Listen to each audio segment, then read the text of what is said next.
Statement conclusion. Our next chapter for logical reasoning. Now, before going ahead and solving some questions and understanding this concept properly, let's first understand what is statement. A definite or clear expression of something in speech or writing is called statement. Then we'll understand what is conclusion. A judgment or decision reached by reasoning is called conclusion. Now, in questions on statement and conclusion, a statement is given, followed by two conclusions numbered 1 and 2. You have to assume everything in the statement to be true, then consider the two conclusions together and decide which of them logically follows beyond a reasonable doubt from the information given in the statement. So let's see example 1. Here the statement is, in a one-day cricket match, the total runs made by a team were 200. Out of these, 160 runs were made by spinners.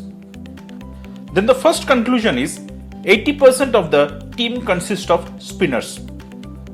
Now the statement says that 80% of the total run is made by spinners, but it does not say that the 80% team consists of spinners. So this conclusion does not follow.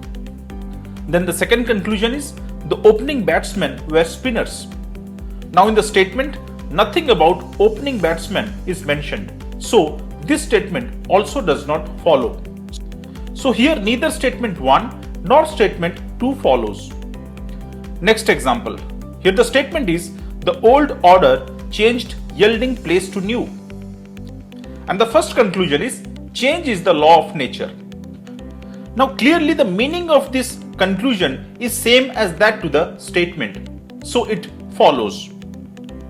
Then let's see the next conclusion.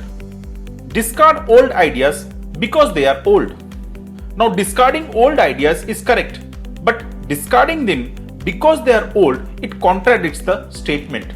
The old ideas can only be discarded if you have something new to replace them. So this conclusion does not follow. Next example. Government has spoiled many top-ranking financial institutions by appointing bureaucrats as the directors of these institutions. Let's see the first conclusion. Government should appoint directors of the financial institutes taking into consideration the expertise of the person in the area of finance. Now, according to the statement, government has spoiled financial institutions by appointing bureaucrats as directors. This means that only those persons should be appointed as the directors who are experts in finance and are acquainted with the financial work of the institute. And conclusion 1 is exactly trying to tell the same, hence it follows. Next conclusion, the director of the financial institute should have expertise commensurate with the financial work carried out by the institute. Now this conclusion is also trying to tell somewhat the same as conclusion 1. So this conclusion also follows. So here both conclusion 1 and conclusion 2 follows. Next example. Here the statement is population increase coupled with depleting resources is going to be the scenario of many developing countries in days to come. And the first conclusion is the population of developing countries will not continue to increase in future.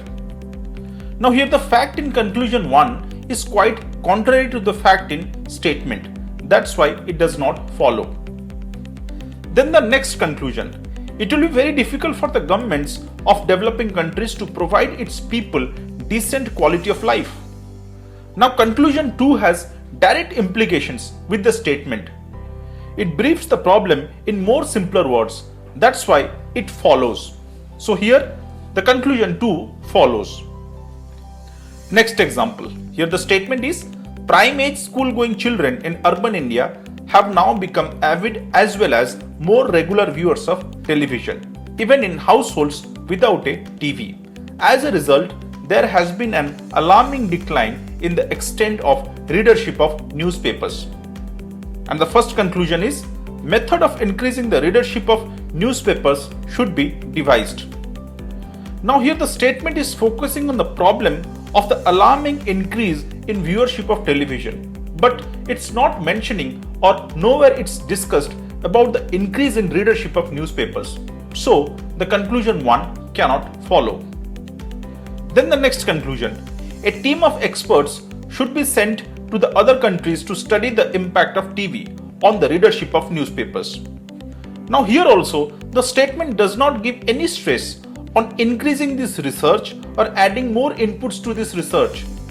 So conclusion 2, which is trying to do something which is not asked for, also cannot follow. So here both 1 and 2 cannot follow.